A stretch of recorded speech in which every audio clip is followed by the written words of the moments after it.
Pai, do Filho e do Espírito Santo. Amém. Ave Maria, cheia de graça, o Senhor é convosco. Bendita sois vós entre as mulheres, bendito é o fruto do vosso ventre, Jesus. Santa Maria, Mãe de Deus, rogai por nós, pecadores, agora e na hora de nossa morte. Amém. Maria, auxílio dos cristãos, rogai por nós. Santa Joana d'Arc, rogai por nós. do Pai, do Filho e do Espírito Santo. Eu vou continuar a aula, então, do ponto que eu parei. Vou continuar meus 15 minutos, que eu estendi, tá? Não ia ser tudo isso que eu ia dar. Eu vou falar um pouco mais sobre alguns acontecimentos na vida dela, né? Então nós terminamos com a conquista de Orleans. Eu tinha comentado com vocês, só antes esclarecendo aquele problema de data que deu. A Dona Ivone perguntou a respeito aí do tempo que ela... do ano, né? Da permanência dela em Poitiers para fazer aquela averiguação. Eu tinha falado 3 semanas, a Dona Ivone perguntou 3 meses, então eram 3 semanas e eu errei o mês era março, né, para um disléxico em francês, começa com M, tem A seguido, é a mesma coisa, maio, março, junho, julho, né, tudo a mesma coisa. Então ela foi encontrar o rei em março, as datas não são precisas, o que é mais preciso é a tomada de Orleans em maio mesmo. Então, o primeiro grande triunfo dela, ela tem no mês de maio. É 8, né? É 6 de maio, agora eu preciso averiguar aqui, que eu também não lembro, é 6 ou 8 de maio. E ela tem esse triunfo da libertação de Orleans, e ela, em seguida, ela vai partir. O ano, tá? É 1429. Ela vai, o período de permanência dela na frente desses combates vai ser o ano de 1429 até o ano de 1430. Em 30 ela é presa e em 31 ela morre, né? Então são esses 3 anos, 29, 30 e 31.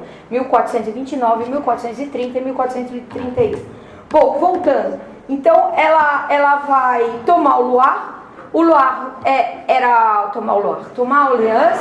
Orleans era a chave do rio Loire, era uma cidade bastante importante, e ela, com isso, né, com essa tomada de Orleans, ela garante que os franceses não terminem aquilo que eles tinham começado, que era tomar toda a bacia do Loire. Eles já estavam em possessão de várias cidades, e para isso continuar era relativamente fácil. Vocês notem, aqui está Chinon, onde o rei estava. Então os ingleses tomando diretamente Orleans, o rei teria até que sair desse lugar, né? Isso a gente vai ter um jogo de xadrez aqui, onde o rei estava em xeque-mate, acuado, correndo para as últimas casas que ele tinha e não tinha o que fazer. E ela vai ter essa impressionante vitória em Orleans. De fato é 8, Laurinha. É feriado em Orleans até hoje. Então eles fazem a festa da cidade, eu não sabia se era 6 ou 8, é 8. Então, até hoje, eles repetem a mesma festa desde o dia que ela tomou, né? Sem interrupção. Então, Santa Joana, depois de tomar Orleans, com bastante rapidez, ela vai até, aqui ó, tomada de Orleans, aqui está 7 de maio, quando ela entra, depois ela vai ter a batalha, tá? Depois disso, de tomar Orleans, ela vai para Loches. Por quê? Porque o rei tinha se retirado para lá, tá? Para um outro castelo. E pergunta para o rei, fala, olha, eu fiz o meu milagre, lembra ela havia dito, né? Me levem a Orleans e eu mostrar, pedem para ela um sinal. E ela diz, me levem para Orleans e vocês vão ver o meu sinal. Então ela vai para Orleans, ela liberta a cidade que estava sitiada há tantos meses, com uma rapidez enorme, né? Muito grande mesmo, em poucos dias. Ela liberta, desde outubro a cidade estava sitiada. Ela liberta com uma rapidez enorme, e aí então ela fala com o rei, a frase dela, né? Vós, Delfim, ela sempre vai chamar ele de Delfim. Só quando ele vira rei, de fato, os outros já chamavam ele de rei, é que ela o chama de rei. Vós, nobre Delfim, não tomai conselho por tanto tempo, mas venhais o mais rápido possível a Hans, para receber a digna coroa. Então, o outro objetivo dela era coroar o rei Hans. Ela tinha cumprido o primeiro, ela queria logo cumprir o segundo, porque isso é necessário para assegurar de vez a autoridade dele sobre a França. Só que ele tem um monte de reticências, né? É engraçado, Carlos VII ele vai ter sempre um pé atrás, ele vai ser muito tardo para tomar as diretrizes dela, ele não vai acatar isso. Então ele fica hesitante. Isso, o que ela faz então? Ela resolve abrir caminho para Hans, porque ele coloca ele e o conselho dele, que muitos eram contra elas, como, né, o rei se submeter a uma mulher, o rei e nós temos que ouvir esses conselhos dessa mulher, temos que agir como ela diz. Então eles ficam muito contra ela, o conselho em geral, ele não via Santa Joana com bons olhos. Então eles dão um monte de poréns e de sês na cabeça do rei, e ele acaba dizendo, não, mas eu vou ter que enfrentar, atravessar o território inglês todinho para chegar a Hans. Era uma jornada, era em território inglês, até Paris. Paris estava tomada pelos franceses, então, e pelos ingleses, e Reims era muito próximo de Paris. Então o rei coloca um monte de reticências. Ela fala, tá bom, tudo bem, né? Mas ela diz, eu durarei 1 ano, dificilmente mais. Nós temos que trabalhar bem. Então ela tinha essa ciência que ela vai ter mais. Vão perguntar várias vezes para ela quando ela ia morrer, se ela sabia. Ela dizia, eu sei tanto quanto vocês quando eu vou morrer, eu sei tanto o que acontece, mas que ela ia durar 1 ano, os combates dela iam durar 1 ano, isso ela sabia. Então ela fala, tudo bem, não quer, e aí ela vai descrever a próxima jornada dela, né? Só que um mapa, então ela sai de Vaucouleurs, vai de Domremy para Vaucouleurs, vai até Chinon, de Chinon para Poitiers, Orleans, e aqui ela vai atacar agora algumas cidades do Rio Loire.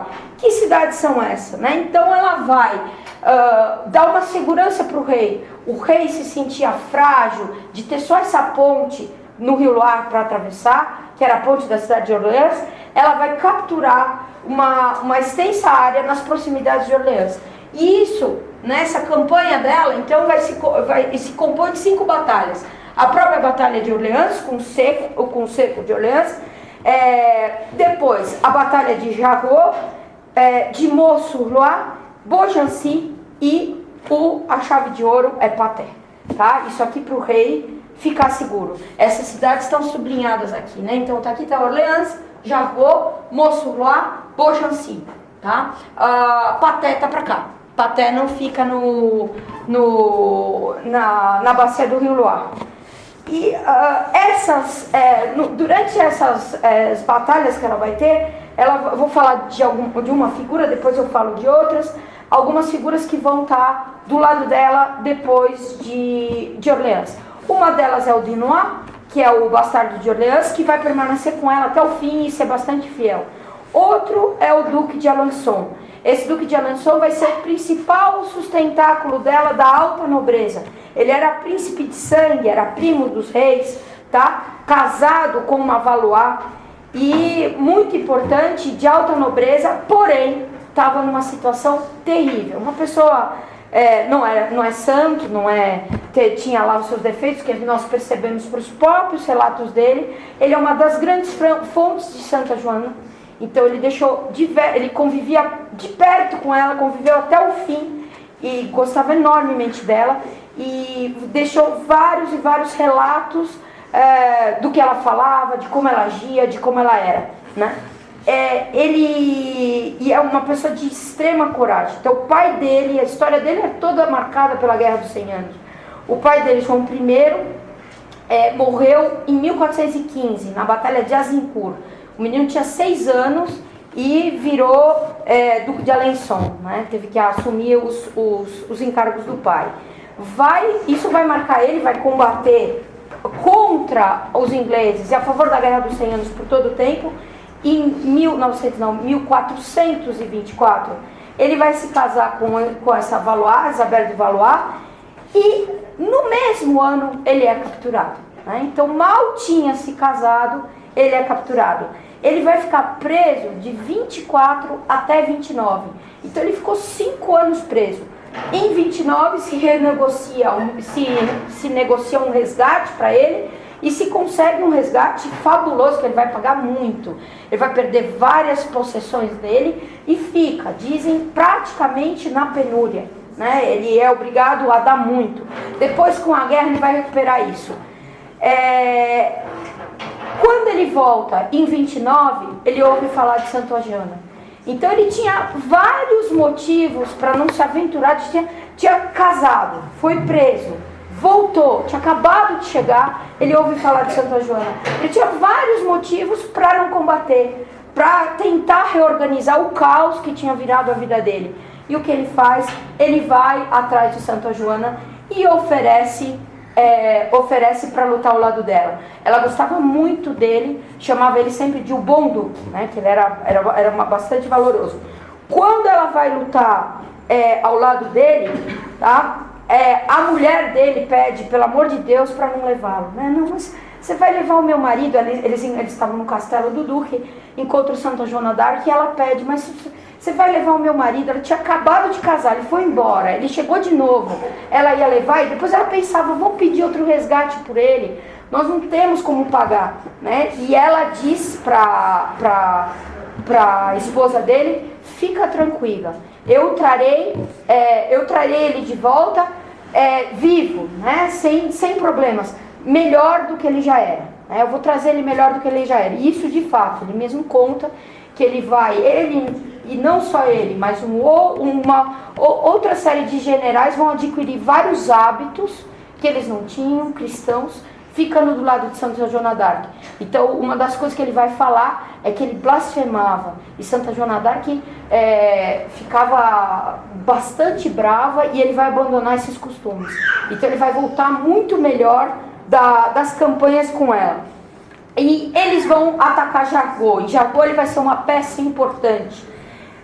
Em Jargeau, que era uma cidade, então todas essas cidades, essas 3 cidades que eu falei para vocês, as 4 com Orleans, né? Orleans, Jargeau, Beaugency e Mont-sur-Loire, elas são o quê? São pontes pelo rio Loire. Santa Joana d'Arc queria dar pro rei uma passagem confortável. Você não tem uma passagem, não tem só Orleans. O senhor tem 4 passagens, né? 4 grandes passagens, uma na sequência da outra, no rio Loire. Então isso era uma estratégia dela que vai ser bastante importante. Em Jargeau ela tinha minoria. Então eles eram 600 lanças, quer dizer, eram pouquíssimos, contra 5 mil ingleses.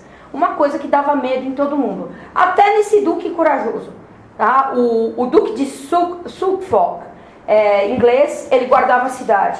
Então o duque de Alençon, eles chegaram na cidade, os 600 contra os 5 mil que tinha dentro, e ela disse, a gente tem que atacar. Foi 11 e 12 de junho.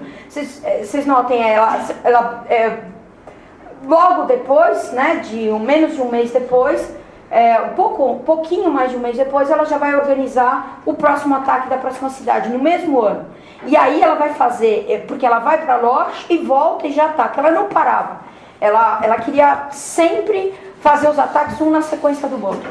Então ela pede para o Duque de Alençon atacar. Ele hesita, né? Ele falou, nossa, mas será, né? A gente mal chegou aqui, a gente vai atacar, não se faz sítio, né?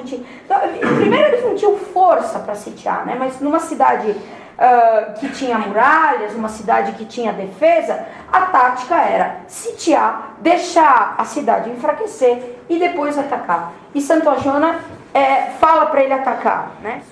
Então, ele vai dizer para ela, não tenha dúvida, a hora é pronta quando Deus quer, né? Então, ela vai dizer para ele que ele não tivesse resistência para atacar. Ela vai dizer, haja e Deus agirá, né? Não espere não espere a ocasião ser favorável do ponto de vista humano. Então ele vai atacar, né? Antes ela relata também, que ela diz para ele relata: ah, gentil duque, tens medo? Não sabe que prometi a tua esposa lhe trazer são e salvo? E ele conta que no meio da batalha, ele estava num lugar, o pessoal de Jargó, os ingleses tinham artilharia com catapultas. Nessa época, a Guerra dos 100 Anos, a primeira guerra onde já se usava pólvora, tá? Então eles vão ter artilharia, canhões também. Os canhões eram mais perigosos para quem atacava do que para quem jogava, porque era um negócio de metal com um monte de pólvora que se punha no fundo, se punha uma bola na frente e se acendia um pavio. E não raro, né, o tiro saía pela culatra, quer dizer, explodia a pólvora pelo pavio e acabava matando quem estava atirando. E quando conseguia atingir os seus objetivos, o que aquilo fazia era exatamente o que uma balistra ou uma catapulta fazia, que era jogar uma grande bola de pedra. E o duque estava num lugar desses, na frente da cidade, e Santo Agionas chega perto dele e fala: bom duque, melhor o senhor sair daí. Aí ele pergunta: mas por quê? Se o senhor ficar aí, o senhor vai morrer. Então ele não discute muito, né? Ele vai um pouco para o lado e sai. Na sequência, toma o lugar dele um outro nobre. E em pouquíssimos minutos, né, coisa de 3 minutos, vem uma bala diretamente contra o nobre, ele cai no chão morto. Era um nobre de alta nobreza também. Então ele fica impressionado, né, e fica percebendo, a coragem dele volta, tá? Porque ele fala: puxa, eu vou voltar então, o que ela está dizendo é verdade, eu não vou morrer. Então ele vai ter sempre muita coragem para combater. Nessa batalha, contra toda expectativa, eles vão conseguir atacar, tomar a cidade e matar mais de 1.100 ingleses. Eles que eram 600. As perdas francesas vão ser pequenas e eles tomam a cidade de Jargó. Então vai ser uma vitória também impressionante, tá? Aqui ele descreve, né, o ataque dela. Joana partiu para o assalto e eu com ela. Joana subiu numa escada, levando na mão o estandarte. Joana e o estandarte foram atingidos por uma pedra que caiu sobre seu elmo. O impacto jogou ela por terra. Ela se levantou e disse aos homens de armas: amigos, amigos, subi. Nosso Senhor condenou os ingleses. Nessa hora eles são nossos. Tede muita coragem. E Jargó foi tomada em 1 hora. Tá? Então, pouquíssimo tempo, e depois dela ser ferida, jogaram uma pedra no capacete dela. Ela caiu, pensando: não, agora a gente perdeu tudo. Ela retoma a coragem e sobe. E eles partem para a próxima cidade. Na verdade, eles vão para Orleans. No dia 13 tem uma festa em Orleans, e nessa festa estava todo mundo feliz, né? Nossa, tomamos mais uma cidade. E agora o que a gente vai fazer, né? Quais são os planos para os próximos meses? Próximos meses, ela diz, a gente vai movendo as suas tropas para Mont-sur-Loire amanhã. Então, no dia 14, eles vão para Mont-sur-Loire e no dia 15, eles vão atacar. E vão ter outra vitória fulminante, tá? Então, em 3 dias, eles conquistaram 2 cidades. Tudo que os franceses não tinham feito nas últimas guerras dos 100 anos. Isso começa a dar um pavor enorme para os ingleses. Ela foi para Orleans, venceu. Ela vai para Jargó, ela venceu. Ela vai para Mont-sur-Loire, ela venceu. Então eles ficam amedrontadíssimos. E o Talbot e os duques ingleses, a nobreza inglesa, começa a armar um grande exército para pegá-la. Esse exército, depois eu vou falar mais, mas ele vai contar com uma ampla adesão da nobreza inglesa e também de víveres, de tudo mais, né? Eles vão procurar fazer o exército para barrá-la, tá? Porque essas vitórias eram excessivas. Aqui, né, tem o mapa das vitórias. Então, Orleans, Jargó, Meaux, e aí ela vai para Beaugency, né? Em Beaugency, tá? Outra bela ponte, né? Ela vai se juntar lá o conde de Richmond. Richmond fica na Inglaterra, mas ele, na verdade, ele era duque da Bretanha, tinha esse título por herança paterna, que vai ser rapidamente negado para os ingleses. Ele era já bastante velho e tinha problemas com o rei, com o próprio rei da França, Carlos VII, por conta de jogo de poder, né? Então ele não estava completamente do lado do rei por conta dos ministros que cercavam o rei.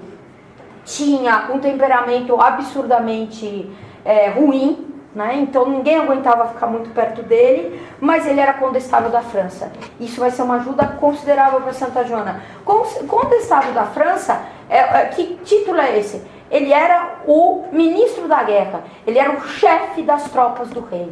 Então, como ele estava, isso aqui até foi providencial, como ele estava de maus amores com o rei e com os ministros do rei, mas ele era condestável, ele era o exército da França. Eles não gostam dela? Atrás dela que eu vou. Então ele vai atrás dela. Chegando, né, perto dela, porque ele pergunta se ela queria ajuda dele, e ela fala que ele venha. Tá? O Duque de Alençon fica receoso, porque ele diz, puxa, nós vamos aceitar a ajuda de alguém que não está em plena união com o rei, mas ela pede que ele venha. E aí ele fala para ela, né, Joana, me disseram que gostaria que eu lutasse. Se sois de Deus, não temo nada, pois Deus conhece minha boa vontade. Se sois do diabo, então a temo menos ainda. Então ela dá uma bela risada, né? Ela acha engraçado o jeito dele falar, quer dizer, se é do diabo, aí que eu não tenho medo do diabo mesmo. E ela diz que ele era muito bem-vindo, que ele podia combater nas tropas dela.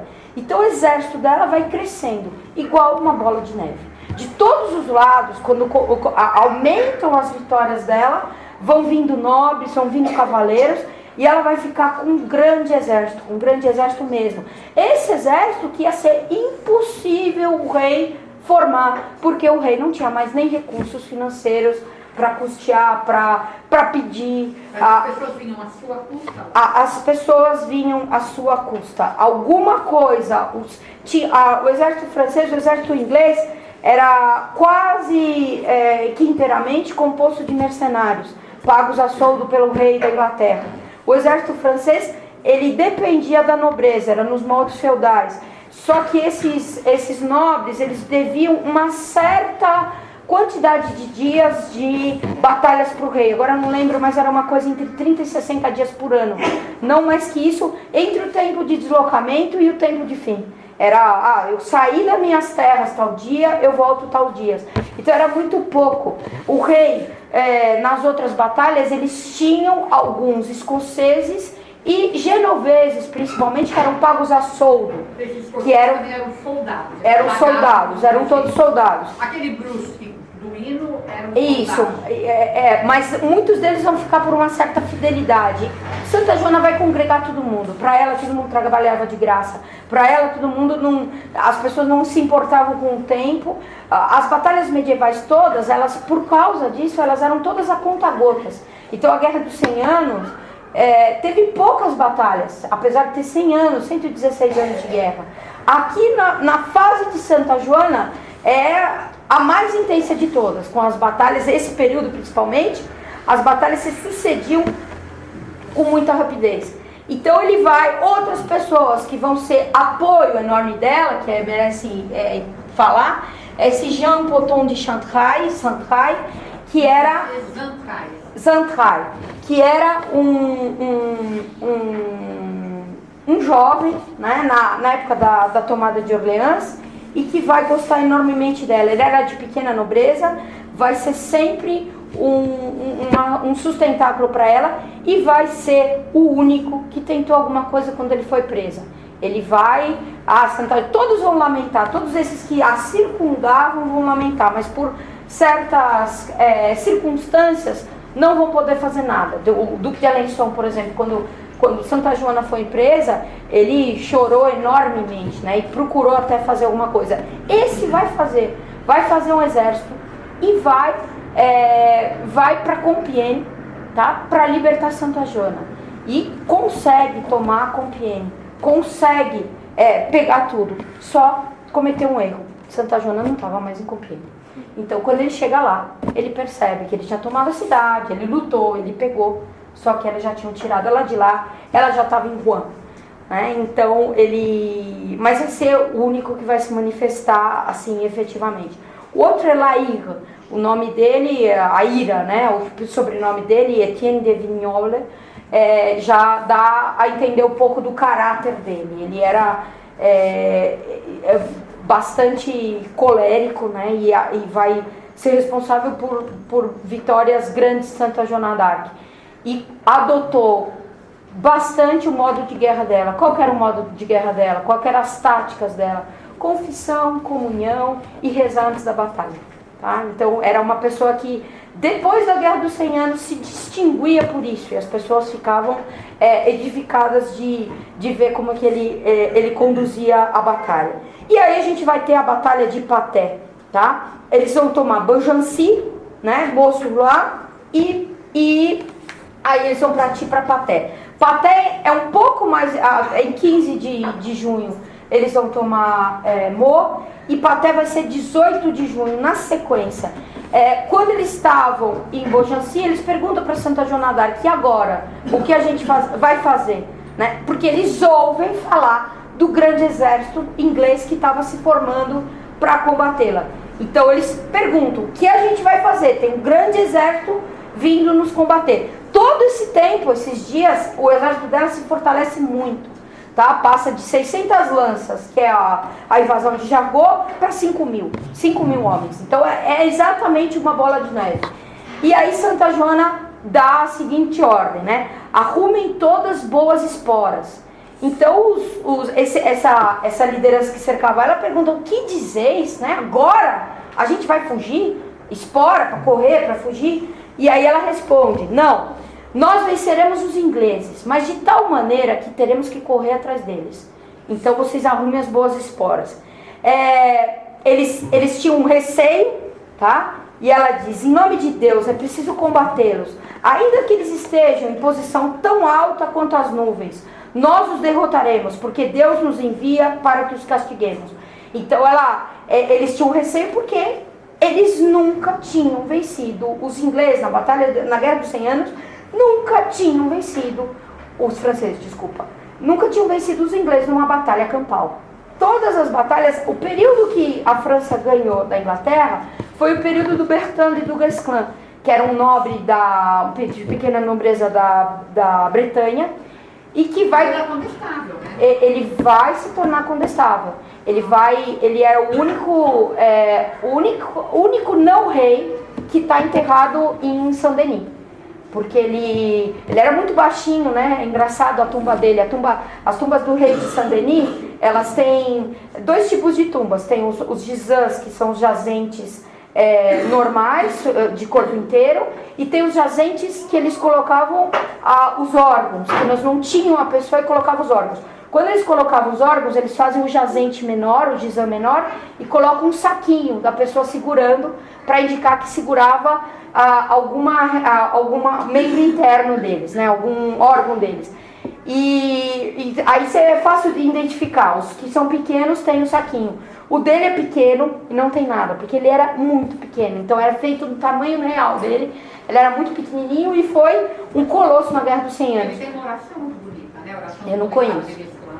Qual a tática dele? A tática dele foi a tática de guerrilhas. Então ele vai procurar atacar, não diretamente. Os franceses estavam perdendo por isso. Do Guesclin vai procurar a tática de guerrilhas.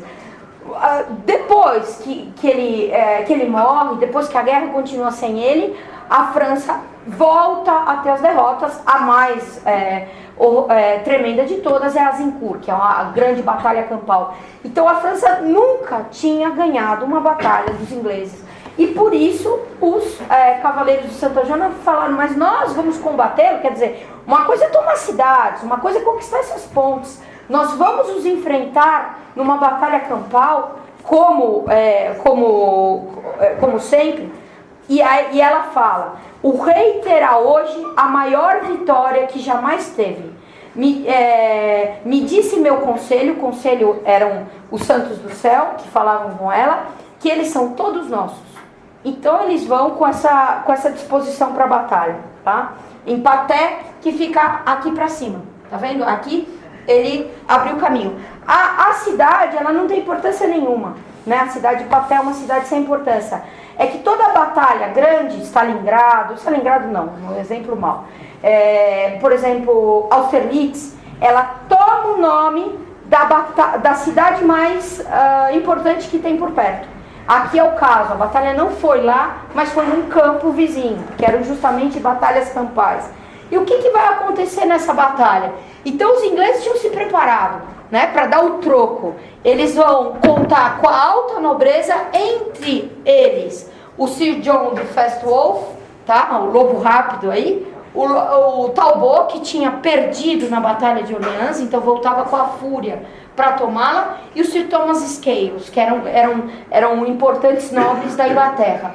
Eles vão fazer todo um sistema com os mercadores e conseguir muitas e muitas provisões, tá? Vão juntar um número de soldados perto de 5.000 homens. Santa Joana, por outro lado, aqui está errado o número, ela vai ter 1.500 homens, mas eu não falei agora mesmo que ela já tinha juntado 5.000. 1.500 homens vai ser o que ela vai usar, né? Na verdade, o que vai ser usado na batalha. E ela já tinha na retaguarda mais 3.500 homens. Então, do lado dela vão estar Santa Joana, Duque de Alençon, Dunois, Laïr, o Zantraille e o Condestável da França. E aí ela volta para o rei, né, procurando fazer com que ele vá para Reims, mas ainda não é suficiente. Ainda ela faz isso por carta, ela tinha que eliminar a Paté do meio do caminho, ela tinha que tirar mais esse obstáculo. E é isso que ela vai fazer, tá? Ela vai enfrentar essa batalha. Infelizmente eu não pus o mapa da batalha, mas depois eu ponho no outro slide. Ela vai enfrentar essa batalha como? Então essa batalha vai ser muito engraçada, porque os ingleses e os franceses sempre havia, antes das batalhas, um momento que os dois exércitos se procuravam, né? Toda a batalha era marcada, é raríssimo uma batalha de surpresa, não havia. As batalhas eram marcadas com hora para acontecer, como eu falei para vocês, normalmente de manhã, para não acabar antes da luz do sol, e é isso que eles vão fazer. E os ingleses, tanto ingleses quanto franceses, mandam exploradores pelo caminho. Esses exploradores, eles serviam, é um termo que vem dos exércitos romanos, para descobrir onde é que estava o exército. Os exploradores franceses procuram, mas não descobrem o exército, tá? Na verdade, eram os escoceses que foram mandados. Um pouco depois, eles percebem a presença de um contingente inglês, tá? Que estava numa planície. Essa planície era ladeada por pequenas elevações, né, com um bosque, né, um bosque com mais relva do que árvore. Então tinha um bosque lateral. E no fundo desse bosque, andando no fundo desse bosque, estava lá o exército inglês, bem no fundo. Eles descobrem isso e então o exército francês se posiciona. Santa Joana estava na retaguarda. Quem estava na frente era o Laïr, com uns 1.500 homens. Ele tinha, sobretudo, a cavalaria dele. Então ele não tinha praticamente infantaria. A infantaria vinha atrás com Santa Joana e ele estava com os cavaleiros. E os franceses, os ingleses usavam essa tática aqui para bater a cavalaria, e foi essa tática que ganhou as outras batalhas, principalmente as Azincourt. Então eles punham o grosso contingente deles de arqueiros e punham esses paus pontiagudos, fincados no campo de batalha. Espalhavam por todo lugar antes de chegar nos arqueiros. Por quê? Porque eles atacavam com arqueiros contra a cavalaria. Ora, se eles atacassem com arqueiros sem defesa nenhuma contra a cavalaria podia esmagá-los. Então, colocando esses obstáculos, a cavalaria tinha que ficar distante dos arqueiros. E isso dava o tempo necessário que eles tinham para atirar as flechas e ferir os cavalos. Porque os cavaleiros era difícil de ferir com flecha, uma vez que eles usavam armadura pesada, né? Armadura bastante. Mas ferindo os cavalos criava um caos. Era sempre problemático. Então, eles usavam isso. Aqui, o Talbot vai adotar outra estratégia. ele vai fazer uma coisa diferente. Ele vai esconder os arqueiros dele. Então ele tinha muitos arqueiros, ele colocou o grupo de elite dos arqueiros dele junto com ele no bosque, na lateral. E no fundo ele colocou os ingleses e o exército dele. A cavalaria, outros arqueiros, tudo no fundo. Para quê? Para quando os franceses entrassem no campo de batalha, querendo pegar os ingleses lá no fundo, fossem atacados pelas laterais, pelos flancos, pelos arqueiros ingleses. Né? E isso acabaria com o exército inglês, quer dizer, os franceses iam chegar já muito mal ali no fundo dos ingleses. Por causa disso, ele não colocou os obstáculos no campo. Ele colocou os obstáculos só no fundo do campo. Mas ele não colocou mais poucos, mas ele não colocou na lateral. Se ele colocasse os obstáculos, os franceses saberiam que ali estavam escondidos ingleses. E tinha que ficar sigiloso. Então ele não colocou obstáculo nenhum. O que acontece? Esses escoceses continuaram andando para ver direito como era o campo. Isso acontecia muito, né? Os dois mandavam emissários para ver a posição do oponente e tal.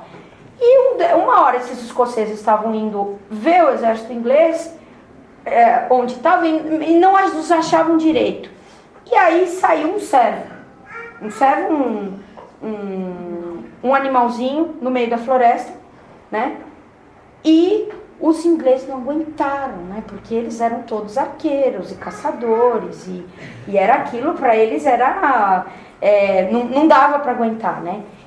Só que os escoceses estavam lá, eles tinham no exército inglês muita disciplina. Não raro era pena de morte para o soldado que saísse da sua formação. Mas um servo não dava, né? E aí um gritou, né? E aí os franceses que estavam lá se estranharam, falaram, ixi, um grito inglês, né? E o outro foi lá, pegou uma flecha e matou o pobre do servo. E aí ele deu de cara com os franceses. Os ingleses perceberam. Então o Talbot falou, fomos descobertos. Os escoceses voltaram e falaram com Laíra, que haviam descoberto esses franceses. Ele falou assim, vamos lá. Agora, eles estavam atrás de uma grande relva, né? Então não deu nem tempo de pensar. Formou o exército dele, em vez de atacar os ingleses do fundo, que estavam muito distantes e não conseguiam ver o que estava acontecendo, ele foi de frente para os arqueiros, passando no meio da relva. Sempre tinha os obstáculos, dessa vez não tinha. Então eles massacraram todos esses arqueiros praticamente. Depois que eles massacraram eles, um soldado vai fazer para ele a mesma pergunta que fizeram para Santa Joana d'Arc, que ele tinha feito para Santa Joana d'Arc na noite seguinte. E agora? E aí ele lembrou das esporas. Ele falou, agora vamos correr atrás do que está no fundo. Então eles correram, só os 1.500. O exército dela era de 5.000 homens, né? Era semelhante ao dos ingleses. Não precisou. Mortandade, tá? Os números são imprecisos, mas vão falar aí em cerca de 2.000 a 2.500 ingleses mortos. Quer dizer, muita gente morta. E no máximo 100 franceses. Alguns falam que morreram apenas 3 franceses em todo esse problema, porque eles foram a cavalo, eles trucidaram os ingleses. Paté foi a vingança de Azincourt. É isso que se diz unanimemente, né? E Santa Joana d'Arc voltou. Era um triunfo enorme. Era, como ela disse, a maior vitória que o rei já teve numa batalha curtíssima. Detalhe, né? O detalhe. Prenderam toda a nobreza francesa, inglesa, né? Todos os duques, condes, presos. O Talbot morreu. Então, foi exatamente o troco de Azincourt. E aí, ela voltou pro rei, né? E agora? Tá bom? Que lugar era aquele que você mostrou? É Reims, tá? É Reims. E agora? Precisamos ir pra Reims, tá? Tá bom ou não tá bom? Né? Já tá o suficiente? Já abriu o caminho? Então, ela vai falar para ele de novo. Gentil Delfim, ordenai aos vossos sitiar a cidade de Troyes, que era bem próximo de Reims, né? Na verdade, não era próximo, era o caminho, tá? Então, eles estavam aqui, eles iam por Troyes e de Troyes chegavam em Reims. Não percais mais o tempo em longos conselhos, pois, em nome de Deus, antes de 3 dias eu farei entrar nessa praça ou de bom grado e por amor, ou pela força e pela coragem. E grande será o espanto da Borgonha a falsa. Porque ela fala da Borgonha, porque Troyes era a porta de entrada da Borgonha. E os borgonheses estavam aliados aos ingleses covardemente. Tá? Ela dizia, né, que quando perguntavam para ela, mas será que, como você tem tanta certeza de tudo isso que você está fazendo? Então ela diz que quando ela rezava, no final da oração dela, não raro ela ouvia: filha de Deus, vai, e eu te ajudarei. Né? Então ela tinha muita certeza do que ela estava falando. E tudo que ela falava dava certo. Os ingleses começam a morrer de medo. Paris, depois de Patay, porque o exército inglês, aquele grande exército, foi destruído. Então eles começam a fazer barricadas, fazer tudo que eles podiam para não atacar. E ela vai para Troyes. Em Troyes, tá? Que era uma cidade da Borgonha, já parece muito alemã, né? Tem muita proximidade. Ela primeiro, antes de tudo, ela manda uma carta. Então ela diz: mettre tout en oubli, quer dizer, esqueçam de tudo. Põe tudo no esquecimento, porque essa cidade tinha se revoltado contra o rei da França e estava do lado dos ingleses. Então ela falou: a gente vai esquecer tudo, vocês não tenham medo. E ela levava agora Carlos VII. Carlos VII estava com ela na escolta dela. Então ela pede que os leais franceses da cidade venham diante do rei e diz: respondam rápido. Eles vão ter um monte de indas e vindas, não vão responder rápido, vão mandar o emissário que joga água benta nela. Ela fala: por favor, vem me dá mais, não tem problema, né? Eles tinham esse medo que ela fosse alguma coisa possessa, alguma coisa dessas, bruxa, o que se falava normalmente. E a cidade acaba cedendo, acaba aceitando a autoridade de Carlos VII. E assim vão ser com várias cidades ao caminho, que vão passando de lado sem resistência. E em 17 de julho de 1429, quer dizer, pouco tempo depois de Orleans, ela entrava com o rei em Reims.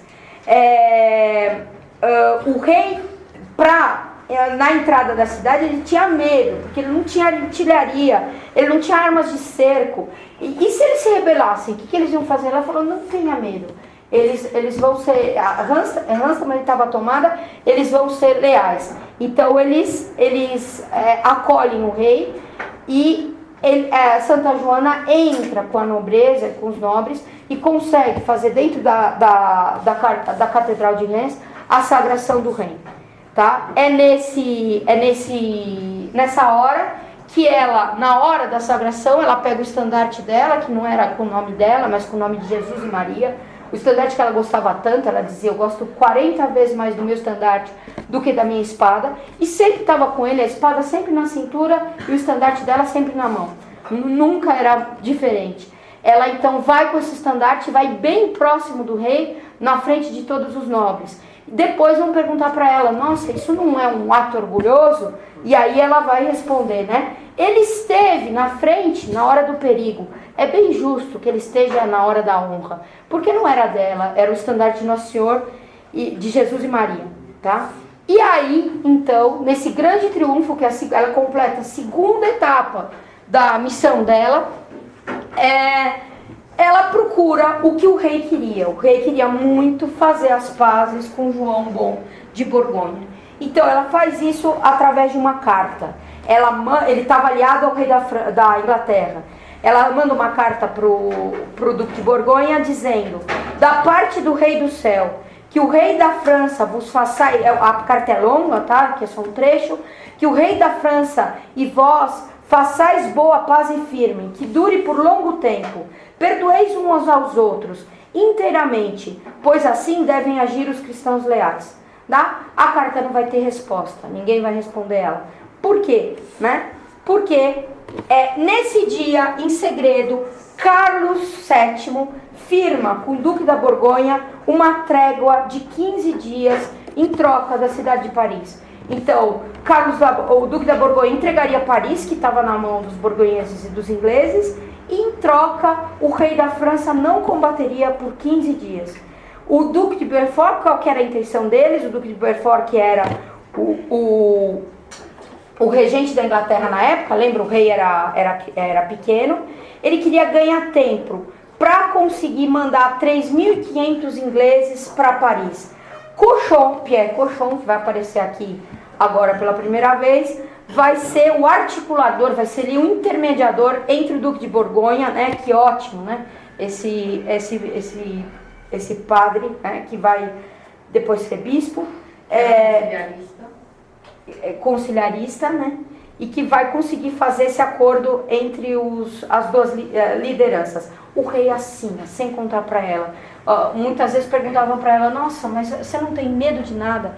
E ela dizia, que não tinha medo das coisas, que só da traição ela tinha medo. E é por isso que ela vai cair. Ela não sabia, né? Ela não sabia o que ia acontecer, mas ele faz o acordo. Quer dizer, olha que absurdo. Então Deus tinha mandado uma santa do lado dele para lutar do lado dele, e ele faz essa traição, né? Querendo resolver as coisas por meio humano. E não só, porque uma coisa que parece pela história que pesava para ele era obedecê-la, era se submeter a uma mulher. Depois que ele fica rei, por causa dela, esse peso vai ser maior ainda. Então ele vai querer tomar atitudes para resolver a situação. E o rei resolve o seguinte, depois de res, que ele ia dissolver as tropas, todo mundo vai para sua casa. Então eles tinham juntado 5.000, quer dizer, sem o rei poder ter esse exército. Ele dissolve as tropas. Seguir a sua própria política, né? Tá bom, muito obrigado pelos seus serviços, tá? Mas agora eu vou seguir minha política. Conciliação com o primo da Duque de Borgonha. Em Chinon, ela tinha dito, né? Que eu falei para vocês, eu durarei 1 ano, dificilmente mais. É preciso batalhar bastante, trabalhar bastante. Para ela, o que ele faz? Ele diz para ela o que ela queria. O que ela queria que ele dava para ela, pelos serviços que ela fez. E ela pede, não pede carta de nobreza para sua família, isso é o rei que vai dar, mas ela pede que a cidade dela não pague mais impostos, né? Que ela pede um privilégio para a cidade dela, que vai se manter até a Revolução Francesa.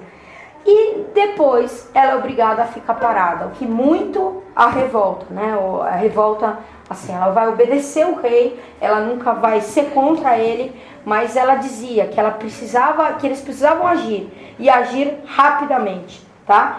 E ao próximo passo que eles vão dar é ir para Paris, né? Depois desse tempo eles vão para Paris, mas mesmo assim o rei mantinha conversa com o Duque da Borgonha e vai fazer resistência. Paris nessa época é uma cidade bastante diferente do que é hoje, passou por várias mudanças. Era uma cidade que tinha muralhas. Aqui acho que dava para ver melhor. Aqui a Ile de la Cité, né? E ela tinha as muralhas em volta. Isso é uma reconstituição de Paris na época de Santa Joana. Ela era toda voltada para o Sena, né? Voltada para o rio. E uma fortaleza. Aqui propriamente que a gente diz que era a cidade. Na cidade nessa época estava grande, vocês podem ver, já tinha um monte de casas. Mas a cidade, né, tanto é que se chama Ile de la Cité. Tem a ilha de São Luís que fica atrás. Cidadela. É ali que começou, né? Ali que começou a cidade antiga, se chamava Lutece. E depois, por que eles fizeram a cidade aí? Por causa da proteção. Há uma cidade uma ilha fluvial cercada pelo rio em todos os lados. Puseram uma muralha, era bastante difícil de atacar. Santa Joana e o Duque de Alençon vão mandar cartas, a cidade não vai se submeter. Então eles começam uma campanha para atacar Paris. Essa campanha vai ter bastante sucesso. Eles tinham conseguido fazer uma ponte. Essas pontes aqui, elas são um pouco posteriores, né? O Duque, havia pontes, mas o Duque tinha conseguido construir uma ponte deles com madeira. Fez ela inteirinha. E estava de guarda lá para atacar a cidade no dia seguinte. Eles iam entrar com o exército e atacar. Iam repetir o que eles sempre faziam. Não iam fazer o sítio. Ia ter o ataque direto. Nesse dia, o rei que estava em Saint-Denis fica no norte de Paris, chama Santa Joana d'Arc e o Duque para conversar. Então fala que eles precisavam vir imediatamente. Eles estavam lá na beira do ataque, né? E, enfim, a ordem do rei, eles vão, o rei fala uma série de coisas, que era preciso ter algum tempo, etc. Mas o rei não os proíbe de voltar a atacar. A surpresa deles, quando eles chegam na cidade no dia seguinte, a ponte tinha sido destruída pelos próprios franceses. Então ele impediu o ataque. E assim vai ser numa série de outras cidades. Foi o rei que mandou? O rei mandou destruir a ponte. Isso aqui é o relato do Duque de Alençon. Ele tem um longo relato contando toda essa história. E ele fala que por ordens dos reis, porque não teve ataque dos ingleses, os soldados dele contaram para ele o que aconteceu. Então, os próprios franceses destruíram a ponte que custou tanto para eles fazerem, tá? E é aqui, justamente, que Santa Joana d'Arc, depois, ela vai procurar ajudar a cidade de Compiègne. Compiègne, que ficava aí no norte da França. Essa cidade era uma cidade perigosa, porque ela tinha passado de mão muitas e muitas vezes. O prefeito, aqueles que tomavam conta da cidade, tinham mudado de posição como as ondas. E agora pedir ajuda de Santa Joana. E Santa Joana vai. A cidade, ela estava... Então, qual era a posição da cidade? A cidade, ela estava resistindo ao ataque de ingleses. Tá? Na verdade, tudo era uma cilada. Então, Santa Joana consegue entrar na cidade, deixa ela entrar na cidade de Compiègne. Ela entra com facilidade, tá? Antes disso, eu esqueci de falar, né? O Duque de Alençon faz um relato a respeito dela, nesse período que ela fica antes de ser presa em Compiègne. Então ele diz, Joana era pura, conta o Duque de Alençon. Ela odiava as mulheres que acompanhavam os exércitos. Certo dia, em Saint-Denis, voltando da sagração do rei, eu a vi de espada na mão, perseguindo uma jovem de má vida. E até ela quebrou essa espada na perseguição.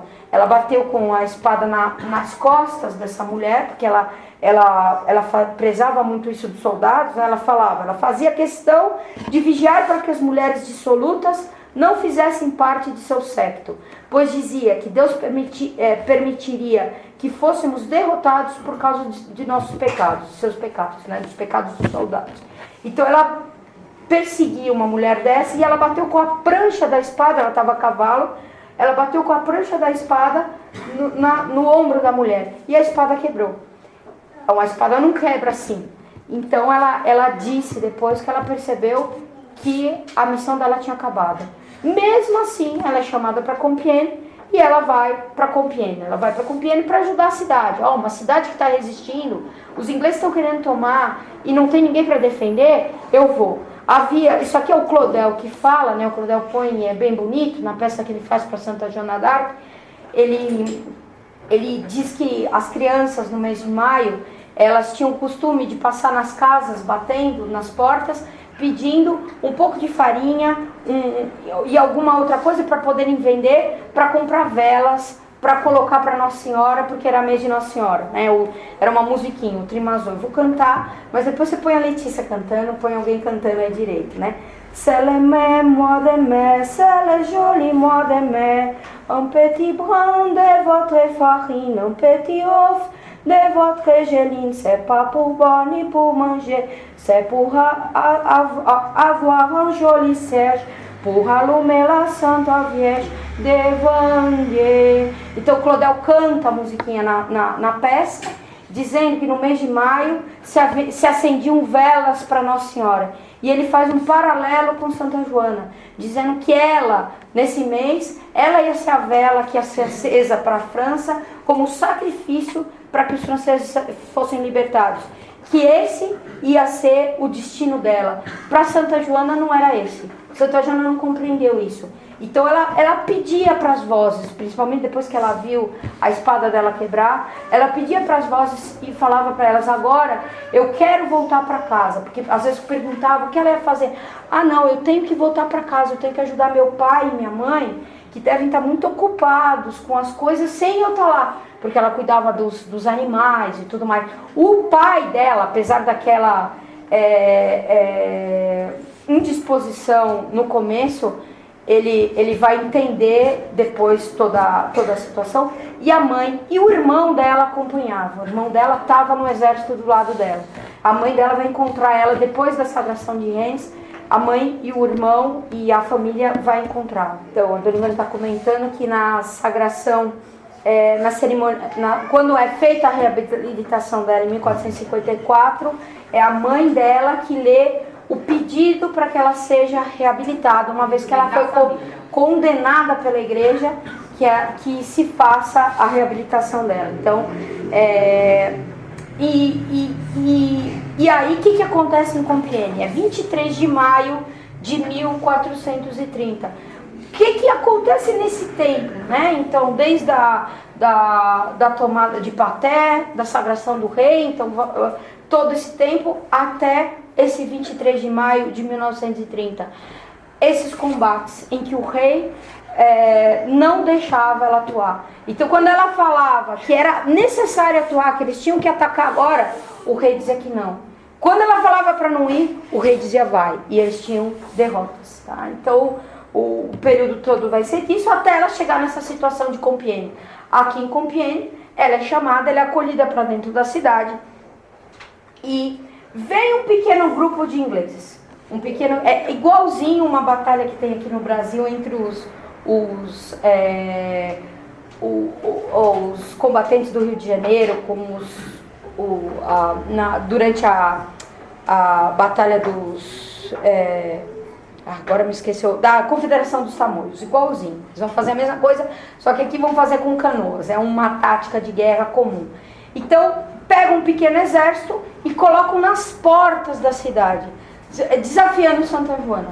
Santa Joana, que não precisava de muito desafio e para ter coragem de atacá-los, reúne um pequeno grupo de nobres dentro da cidade e pede para abrir as portas e diz que ela vai no encontro deles. Então, eles fogem, né, como se estivessem com medo, e os cavaleiros com Santa Joana correm atrás deles. Só que eles vão chegar num outro lugar, num bosque, onde tinha um exército enorme de borguinhões, tá? Eram os borguinhões aliados dos ingleses. Então, Santa Joana, vendo que ela está em desvantagem, muita desvantagem, a desvantagem numérica era absurda, era impossível, ela fala, vamos voltar para a cidade, né? Não podemos agora atacar, vamos voltar para a cidade. E eles começam a voltar e se aproveitam de uma coisa que ela fazia sempre. Ela era sempre a primeira a atacar e a última a recuar.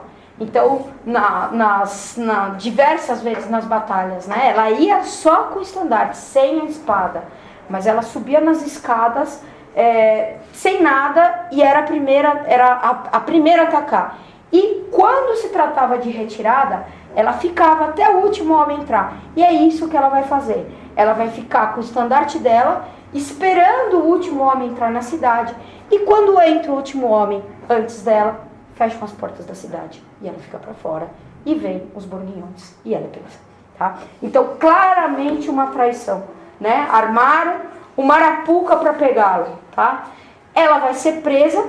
Tá? E era Semana Santa. Né? O Duque de Borgonha em pessoa vai cuidar da prisão dela. Os ingleses vão ficar felicíssimos, e os borguinhões também. Então, um deles, o bastardo de Vendôme, vai dizer que ele era, e o Duque de Borgonha fala a mesma coisa, o Duque de Warwick, que ele estava mais feliz que se um rei tivesse nas mãos deles. Eles tinham pegado Santa Joana d'Arc, tá? Eles tinham capturado ela com uma traição.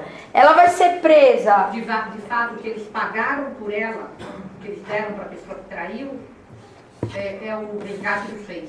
10 mil ducados de ouro. A Dona Ivana está falando que o que eles pagaram pelo resgate dela era um equivalente a 10 mil ducados de ouro. Não, é pela traição. Que é o resgate, o preço de um resgate real, né? De um resgate de um rei. Ela vai ser presa primeiramente com o Duque da Borgonha, depois ela vai para o castelo de Jean de Luxemburgo e aí ela tenta fugir. Por que ela tenta fugir? Ela pula de uma altura aí de mais de 20 metros, né? Uma coisa impressionante mesmo o que ela faz. Ela sobe na janela, a janela não tinha grade, porque ninguém ia pular de lá, e ela pula de lá, tá? Ela se machuca bastante, como ela diz, eu me machuquei tanto que nesse salto eu não podia comer e beber mais nada. Então por vários dias ela vai permanecer doente. E por que ela faz isso? Porque ela sai. Porque as vozes diziam para ela que ela ia ser liberada, né? Então as vozes, isso aqui a gente sabe porque está no processo de Juan. Então o Cushon pergunta para ela, mas as vozes estão dizendo que você vai sair livre. Por outro lado, os ingleses cercavam ela de soldados por todos os lados, porque não sabiam o que ia acontecer, como é que ela ia estar livre, o que ela falava acontecia. Então se ela está falando que as vozes disseram para ela que ela está livre, pode ser que ela realmente encontre um meio. Então os ingleses eles vão cercá-la. E por que ela foge? Por causa disso. Ela vai dizer, né, que as vozes haviam me dito que eu estaria livre, que eu ia ficar livre. No começo é impreciso, depois elas vão dizer, em maio você vai estar liberada, em maio você vai para casa. Então como ela dizia sempre, né, haja que Deus agirá, ela resolveu pular. Não, eu vou pular, porque assim eu faço o que as vozes estão falando.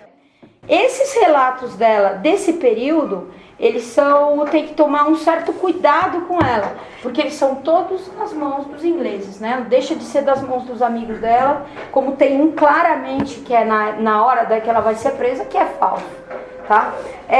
Então, aqui ela sai, e nesse intermédio ela é vendida para os ingleses, uma grande traição, né? Então os ingleses, os borguinhões entregam ela para os ingleses. Eles entregam ela dia 21 de novembro de 1430. E é um sucesso. Ela é levada para Rouen. E lá em Rouen, tá? Onde ela vai acabar os dias dela, escolhem o bispo Pierre Cochon. Ele tinha sido bispo de Beauvais.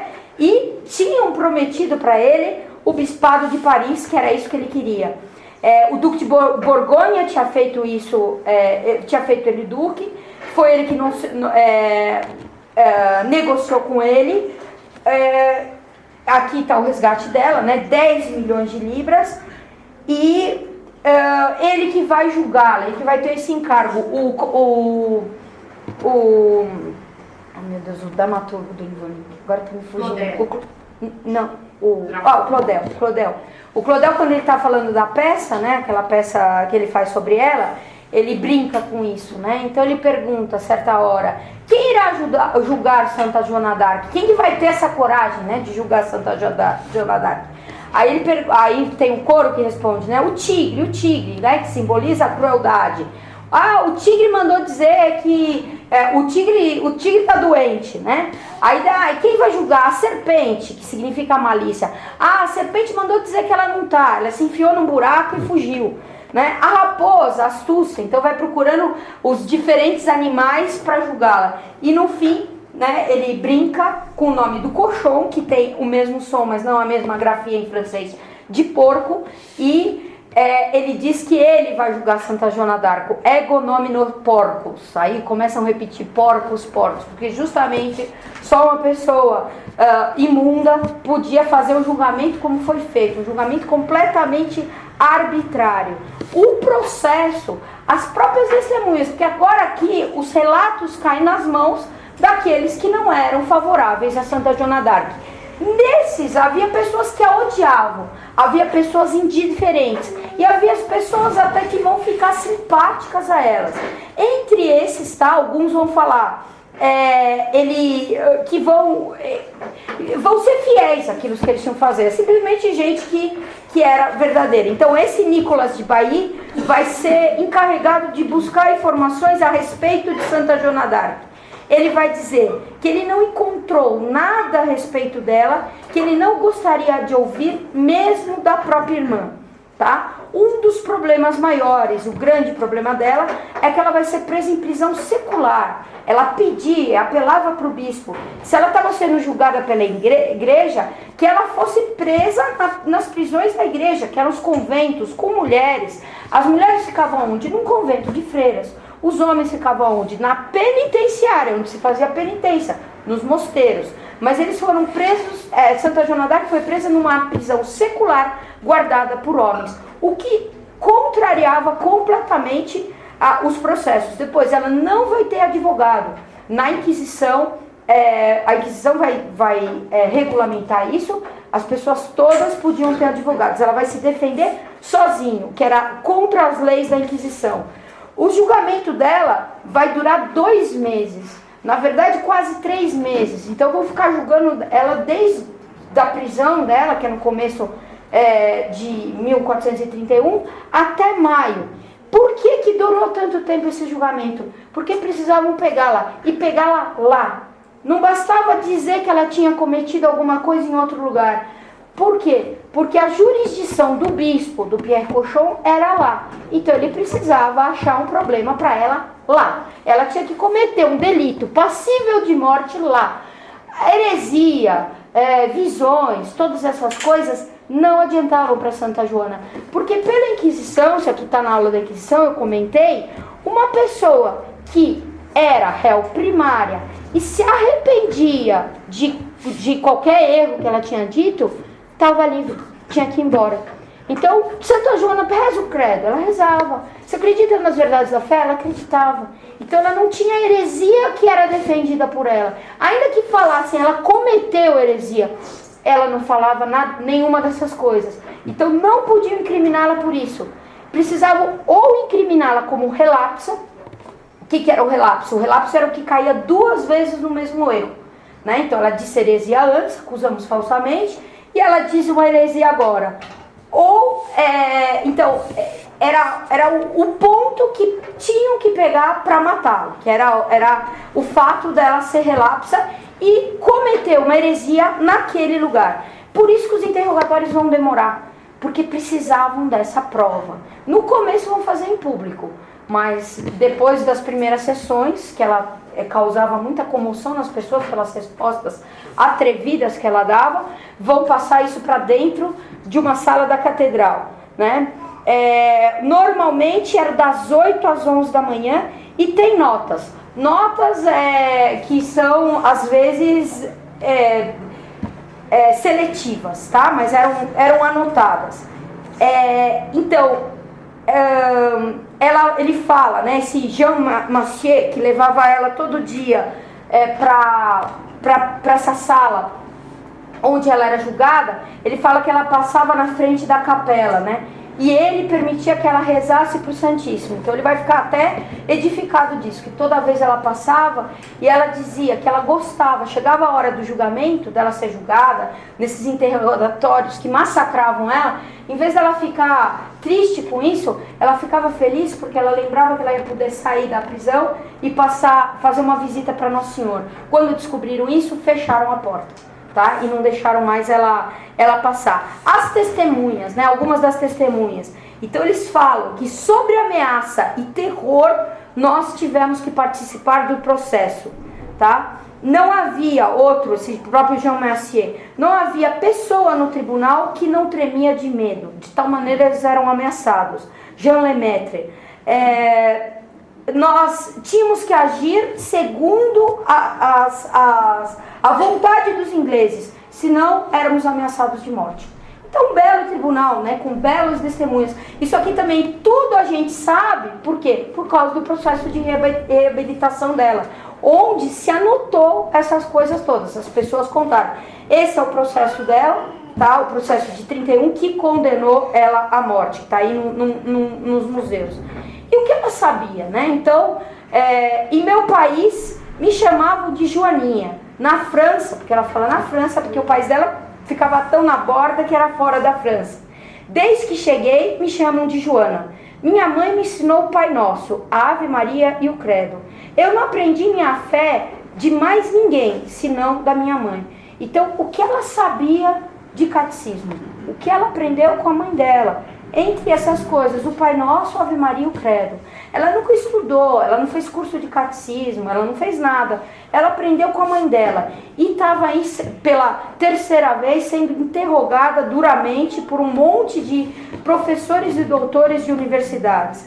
Como a voz dizia para ela que ela devia responder com intrepidez, né? O que eu bem sei é que hoje, quando acordei, a voz me disse para responder com intrepidez. E vós, bispo, ela se voltando para o colchão, que dizeis ser meu juiz, prestai atenção naquilo que estáis a fazer. Porque em verdade eu fui enviada da parte de Deus e vós vos colocais num grande perigo. Tá? Então ela ameaçava ele com o que ele estava fazendo. Uma vez o bispo vai virar para ela e vai dizer, fala o Pai Nosso, né? E ela vai dizer, ouvi-me em confissão, e eu vou-lhe direi com muito gosto. Por que ela queria que ele ouvisse ela em confissão?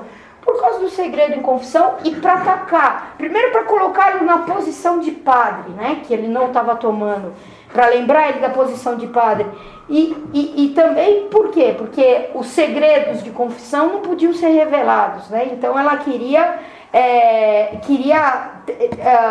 movê-lo por causa disso, tá? O cachorro vai fazê-la, a certa hora vai fazê-la fazer um juramento. Nós a proibimos de sair sem permissão das nossas prisões do castelo de Rouen, sob pena de cometer um crime de heresia. Olha que absurdo. Então, se você sair da prisão, você comete um crime de heresia. Quer dizer, eles queriam pegá-la por heresia de todo jeito.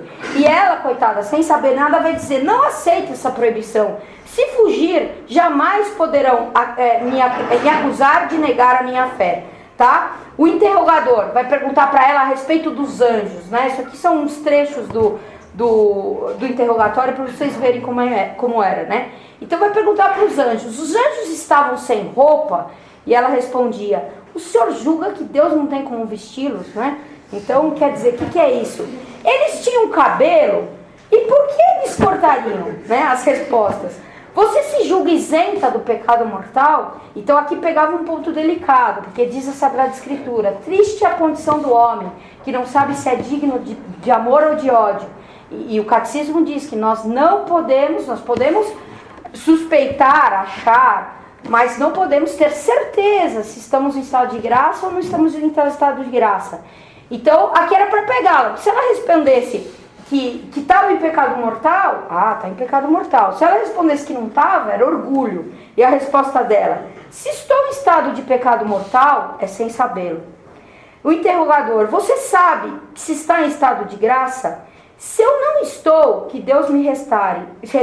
E se estou, que Deus me mantenha nele. Isso ela respondia na hora, né? Com uma sabedoria enorme que evidentemente vinha do Espírito Santo, que promete para aqueles que estiverem nos tribunais a graça para poder responder. Desde a última terça-feira, interrogador, você conversou com Santa Catarina e Santa Margarida?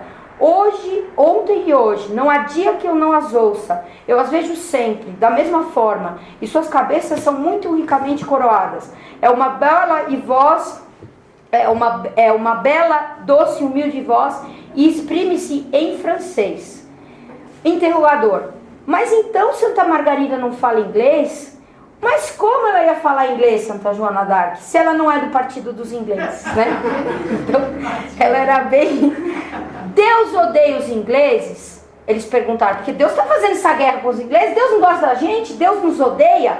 Do amor ou da raiva de Deus pelos ingleses, eu não sei. Só sei que eles serão expulsos da França e que na França, ingleses só ficarão os mortos. Tá? Então ela estava no meio dos ingleses, né? Então pouca coragem ela tinha, né, de responder isso para quem tinha a vida dela nas mãos, né? Uma bravura enorme.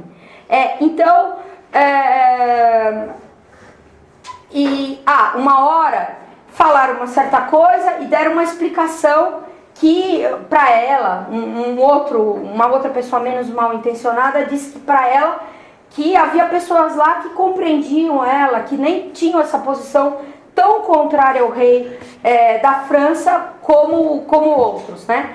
E aí o colchão vai virar cálice pelo diabo, o que o Claudel reproduz na peça dele. E aí o notário vai perguntar assim, é para eu anotar ou não anotar isso que o senhor disse, né? Eu anoto ou não anoto? E aí o colchão volta, mas seu imbecil, né? Lógico que não anota.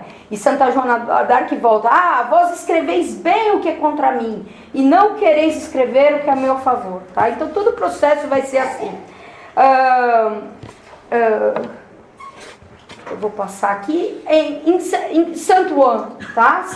No dia, 5 dias antes da condenação dela, vão levar ela, em vez de levar para o tribunal, isso aqui é importante, vão levar ela para uma fogueira na praça e vão fazer um sermão para ela se arrepender. Um sermão com várias coisas, e estava lá a fogueira armada, com a lenha, o lugar de prendê-la, e tudo para amedrontá-la. Eles não podiam fazer isso dessa forma, porque eles estavam fazendo um processo. A partir do momento que eles começaram o processo, eles precisavam das peças desse processo. Mas eles fizeram aqui uma tortura psicológica com ela, né? E obrigaram ela a admitir certas coisas. Então, pressionando ela de todo jeito, que ela ia morrer. E ela lembrava do que as vozes, que eles perguntavam muitas vezes, tinham dito, que ela ia ser livre, que ela ia ser liberada, que ela não ia morrer. Não disseram as vozes que ela não ia morrer, mas disseram que ela ia ser livre. Então ela não sabia direito o que fazer. E disseram para ela, para lá afirmar que as aparições eram falsas, que tinha sido imaginação, e que ela não tinha visto aquilo, e que não tinha ouvido. Então ela se submete a isso, depois de muita pressão. Essa é a confissão dela, né? Essa é o que ela vai fazer, que ela vai assinar. Então ela vai dizer, já que as pessoas da igreja dizem que as aparições são falsas, né, se submetendo à autoridade deles, vocês são mais do que eu, e dizem que as aparições são falsas, ela não queria sustentar se submetendo em tudo ao que a Santa Madre Igreja diz e aos juízes. E com isso dão um documento para ela, do qual faz uma leitura rápida, não passava de 5 a 7 linhas, e ela marca um X, porque ela não sabia, moi, je ne sais ni A ni B, né? Eu não sei nem A nem B, ela não sabia escrever. Então, para ela assinar, seguram na mão dela e ela faz um X de assinatura, onde ela concordava com aquilo que estava escrito, que ela não leu, porque ela não sabia ler, e que era o que a pessoa estava dizendo. Laura, porém, tem historiadores agora que dizem que ela fez o X porque ela não concordava, era uma maneira de dizer que porque ela sabia assinar. Interessante. Sim, tanto sabia assinar que tem a assinatura dela nas cartas, de andar. Ela sabia assinar. Ela Interessante. não assinou porque ela se sentia forçada. Ela depois vai dizer que aí ela cometeu um pecado mortal, que ela ia se perder se ela persistisse, e ela volta... Então, essa história, a questão do pecado mortal, ela não fala diretamente, ela fala que ela fez uma grande traição, né? Ela diz, eu estava perdendo a minha alma para salvar a minha vida. Mas ela fala que ela fez uma grande traição, que eu vou comentar agora. Mas aqui o que ela fez isso? Ela fez em cima de uma enorme pressão, e ela vai assinar o quê? Ela vai assinar que ela não colocaria mais as roupas de soldado, nem cortaria mais o cabelo. Em troca, eles iam passar ela para a prisão da igreja, que ela tanto queria. Em troca, o que ela pedia era para assistir uma missa. Tá? Então ela queria... Que bela herege, né? Que bela herege. E mesmo aqui, isso tudo, porque assim, tem um outro relato que se vê claramente a falsidade do relato, né? Dos ingleses. Então, esses relatos aqui são mais confiáveis porque tinha muita gente assistindo. Mas é sempre da boca dos ingleses que a gente ouve falar sobre ela. E o que acontecia? A fórmula de abjuração, que está no processo, naquele processo que eu mostrei para vocês, tem 47 linhas. E vários deles dizem que acho que eu coloquei aqui, né? Então, segundo Guilherme de Erard, ele diz que ele dá o testemunho que o texto não passava de 6 ou 7 linhas. Esse Nicolas, que foi um outro assistente de toda essa questão, diz que o texto não passava de 6 linhas, só que ele depois no processo de 56. Jean de Massieu, que leu o documento, ele é o mais importante, porque ele que leu para Santa Joana d'Arc, declara que o texto lhe proibia de portar roupas de homens, cortar os cabelos e algumas outras coisas. E eu não lembro mais. E que o documento assinado por ela absolutamente não era o que estava no processo. E esse que estava no processo tinha 47 linhas. O que ele dizia?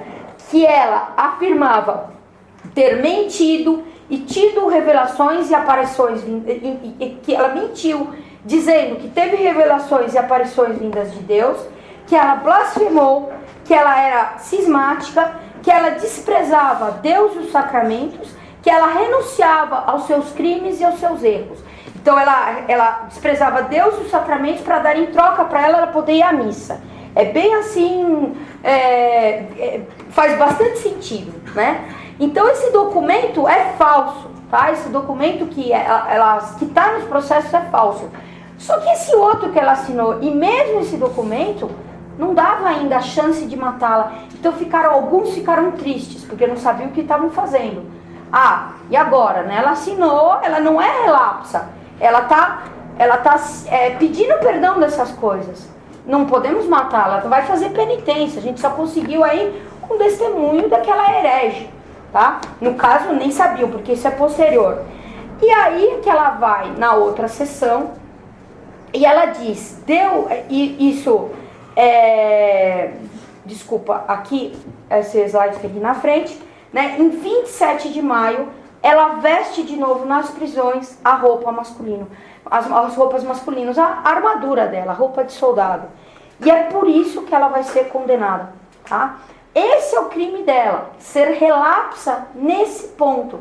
Então lembra, só podia levar para a morte os relapsos. É isso que ela falou que fez, disse que não ia fazer mais e vai fazer de novo, né? Então ela é condenada por vestir de novo roupas masculinas. Por que elas as vestes? Aí que a gente se perde nos testemunhos, tá? Mas o testemunho dela e de outras pessoas vão dizer que a segurança, primeiro, não puseram, como prometeram, ela na prisão da igreja. E ela vai atacar o bispo nisso, vai dizer que se tivesse me posto nas prisões da igreja, nada disso teria acontecido. Deixaram ela numa prisão comum do Estado, guardada por guardas, e numa das noites ela vai ter a entrada lá de um nobre que vai atentar contra ela. E por conta disso, ela vai tomar a única atitude que ela podia um pouco se defender, vestindo a armadura, né? Depois desse episódio. Então ela veste a armadura para procurar se proteger. Então ela vai ter vários episódios de tentativas de ataque nela, e no último eles vão sumir com as roupas femininas e colocar as masculinas. Ela tinha acabado de acordar, não tinha outra alternativa senão vestir as roupas masculinas, é o que ela veste, e o bispo fica muito feliz. Que bom um bispo ficar extremamente feliz com um pecado que mostra a morte, que leva a pessoa à morte, né? Inclusive, Laura, quando conseguiu a abjuração dela, uns ingleses estavam furiosos, querendo matá-lo. Como assim? Ela abjurou? Então agora... Isso, E ele falou para ela, vocês não estão entendendo nada que eu estou fazendo. Isso que eu estava comentando, né, no coisa. E ele diz, está feito, eu consegui, né? Agora eu consegui o que eu queria. Na sessão, ela vai ser chamada para dizer por que ela tinha feito isso, porque ela tinha posto de novo as roupas de homem, e ela vai dizer, Deus me disse, entre outras coisas, ela vai dizer que Deus me disse por intermédio de Santa Margarida e de Santa Catarina, sua grande tristeza por conta da minha traição, pela qual consenti, abjurando e negando minhas visões e minhas vozes, a fim de salvar a minha vida. Então isso aqui que é chamada a grande culpa dela, né? Que ela colocou o X, e que Santa Margarida e Santa Catarina teriam dito para ela que ela pecou, tá? Não diz a espécie de pecado, mas diz que ela fez mal de ter feito aquelas coisas em troca de salvar a vida dela. E por isso que ela tinha, então, tomado aquela posição. Vão a declarar herética, obstinada e relapsa, né? Então ela persiste 2 vezes no mesmo erro. Se vós, monsenhores da igreja, me tivessem conduzido e guardado em vossas prisões, nada disso teria acontecido. Então ela vai colocar a culpa no bispo. A frase dela, dizendo para o bispo, mal bispo, é por vossa causa que eu morro, tá? Vão fazer esse processo, tem essa sessão, e ela volta para a cela dela, tá? Era o dia 30 de maio. Era o dia 29 de maio, no dia 30 de maio ela volta então para a cela dela, e eles deliberam que iam matá-la, né? Que iam matá-la e iam matá-la na fogueira. Então vão 2 avisar ela que ela ia morrer, tá? E aí tem um testemunho que é absurdo, né? Diz que quando avisaram que ela ia morrer, ela teria arrancado os cabelos, gritado, que horror e tudo mais, né? Que parece bastante falso. Por quê? Porque pouco tempo depois, né, ela sai, ela é avisada então que ela vai morrer por esses dois, e ela sai da cadeia, da cela, e encontra com um mestre da Universidade de Paris, que era estava do lado dos ingleses, mas era simpático a ela, não totalmente, mas era simpático a ela, chamado Maître Maurício. E ela pergunta para ele, mestre, né, Padre Maurício, o senhor sabe o que vai acontecer comigo, onde eu vou estar essa tarde, né? E ele, sem saber o que dizer para ela, né? Porque, puxa, uma pessoa que vai ser condenada, vai ser levada para a fogueira. Então ele diz para ela, é preciso ter confiança em Deus. E ela vira para ele e fala, mestre, hoje à tarde eu vou estar no céu, né? Então ela pulou a fogueira. Ela pensou, mas hoje à tarde eu vou estar no céu. E lembrou da fogueira. Isso não dá para não lembrar de Santa Terezinha, né? Do mesmo jeito, quando ela estava na cela dela, tossiu, passou mal e jogou alguma coisa no chão que ela não sabia identificar, porque era noite, as luzes estavam apagadas e pela regra não podia acender, se era sangue ou se era simplesmente água, né? Se era sangue, ela podia estar padecendo de tuberculose e que isso não tinha cura na época e levar à morte. Então ela passa a noite inteira sem ligar a luz, né, sem ligar a luz para ver o que era, dentro da obediência. E de manhã, quando ela constata que aquilo que ela tinha colocado para fora era sangue, em vez de ela ficar muito triste, ela fica exultante, porque agora ela ia para o céu, como Santa Joana d'Arc aqui na fogueira, né? E por que também aquele outro relato parece absurdo? Porque no processo ela já dizia, ela dizia que o pior era a prisão. Por que não me condenam logo? Se vão me matar, por que não me levam logo à morte? A morte para ela era a libertação. E ela praticamente vai entender no dia da morte o que as vozes falavam. Que em maio, era 30 de maio, ela ia estar livre. Ela ia voltar para casa, né? Que a casa dela, na verdade, não era lá junto com a família dela, mas era o céu. Ela vai ser, então, levada para a fogueira. A descrição da cena era amedrontadora, mesmo se a gente não ia morrer, a gente ter que enfrentar uma coisa dessa já era amedrontante. O que ela vai enfrentar com uma calma e uma placidez que vão edificar as pessoas, né? Então Joana foi conduzida ao suplício por uma grande escolta de soldados, por volta de 80, armados de espadas e varas. Na praça havia uma formação de 700 a 800 soldados. Eles rodeavam tão estreitamente Joana que ninguém tinha coragem de lhe falar, com exceção do Frei Laveni, o confessor, e do mestre Jean Massier. Eu vi quando subiam na pira, né? Então eles vão colocar ela lá, e ela, no meio dessa confusão, desse alvoroço todo, ela vai falar com o confessor que ela queria um crucifixo. Então perguntam para ela um crucifixo e ela guarda dentro da roupa. E aí ela fala, não, mas me traz, vai até a outra igreja e coloca um crucifixo numa das lanças, para que eu morra olhando para Nosso Senhor, para que eu morra tendo consolação, me conformando, aliás, da maneira como ele morreu na cruz, vendo que meus sofrimentos não são nada. Então ele vai correndo até a outra igreja, pega um crucifixo e ela vai ficar o tempo todo da fogueira com a cruz na frente dela, e o que ela repetia dentro da fogueira era Jesus, Jesus e Jesus, até que ela vai dar um grande brado, Jesus, e aí ela vai morrer. E aí conta um inglês que tinha raiva dela tremenda e que tinha jurado que quando ela fosse condenada à morte, estava assistindo o processo, ele ia lá e ia levar uma tora para pôr na pira dela, para ajudar a queimar. E olha o que ele diz, né? Um dos ingleses, um soldado que a detestava extraordinariamente e que havia jurado que com suas próprias mãos colocaria uma lenha em sua pira, no momento que fazia isso, ouviu Joana gritar o nome de Jesus em seu último instante de vida. Então, a hora que ele colocou a tora, ela morreu. ficou estupefato. Confessou depois ter visto uma pomba branca sair da fogueira em direção da França. Veio nesse mesmo dia no nosso convento dos irmãos menores e me disse, assim como ao padre Lavani, que tinha muito medo de ser condenado, pois havia queimado uma santa mulher. A esse testemunho se reúne outro, que é o do carcereiro, né?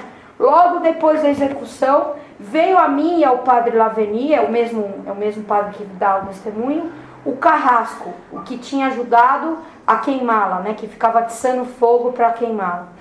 Cheio de maravilha e contrição, temendo nunca mais alcançar o perdão de Deus pelo que fez com essa santa mulher, afirmava que não obstante o óleo e o enxofre e o carvão que aplicou sobre as entranhas e o coração de Santa Joana, não conseguiu que fossem consumidos e reduzidos a cinza. Ele estava muito perplexo, como se fosse um evidente milagre. Então isso aqui, o que aconteceu? Depois que o corpo dela vai queimar inteiro, e quando eles vão limpar, olhar para as cinzas, estava lá o coração. Então eles falam para o Pierre Cochon, e o Cochon dá ordem para o carrasco de fazer de novo a fogueira, uma fogueira, e queimar. Ele faz, e o coração não queima. Então o coração dela permaneceu incorrupto, mesmo no meio das chamas. Aí eles vão jogar, ele vai dar ordem de jogar o coração dela no Sena, tá? Em 1453 ela vai ser decretada inocente pelo Papa Calixto III. Vai ser refeito... No dia do ano próprio, 7 de julho. Vai ser refeito todo o processo. Só que a beatificação dela vai ser muito posterior. A beatificação dela vai ser com São Pio X em boníssimas mãos, em 1909. E canonizada por Bento XV em 1920.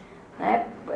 Mesmo por conta de todo esse problema que houve no processo dela, né? De ter sido julgada e depois ter feito o julgamento. Bom, era isso. Alguém tem uma dúvida, uma coisa? A senhora falou que a mãe dela leu o pedido de reabilitação. Quando foi? Eu lembro que a reabilitação ela foi decretada em 7 de julho de 1456. Foi alguns anos antes. Quando ela leu esse documento, essa senhora, as pessoas ouvindo choravam tanto em Notre Dame que a comissão teve que sair para uma sala interna, porque não dava nem para ouvir, de tanto que as pessoas choravam. O documento é uma coisa muito bem escrita, mas é a família pedindo a reabilitação dela. A mãe dela... Quantos anos depois de... 25 anos, né? 56, ela morreu em 31. 25 anos, 56. Pois não. Ela matou alguém com a escada? Então, há um relato dela que ela diz que ela nunca, quando ela recebe a espada, que ela nunca queria que ela nunca queria matar ninguém, né? Eu nunca matei ninguém, ela diz. Eu não quero matar ninguém. Não há relato que ela tenha matado alguém, mas também depois ela não fala disso. O que acontecia com ela é que ela ia sempre com o estandarte. Parece que ela nunca matou alguém. Não que ela fosse contra, né? Que podem dizer, ela estava numa batalha. Ela falava que os ingleses sairiam lá todos mortos. Então, a posição dela não era nem um pouco contrária à morte na guerra, senão ela não teria feito o que ela fez. Acho que é isso. Vamos rezar? Então, Pai do Filho e do Espírito Santo. Ave Maria, cheia de graça, o Senhor é convosco. Bendita sois vós entre as mulheres. Bendito é o fruto do vosso ventre, Jesus. Santa Maria, Mãe de Deus, rogai por nós, pecadores, agora e na hora de nossa morte. Amém. Maria, auxílio dos cristãos. Rogai por nós. Santa Joana d'Arc. Rogai por Pai nós. do Filho e do Espírito Santo.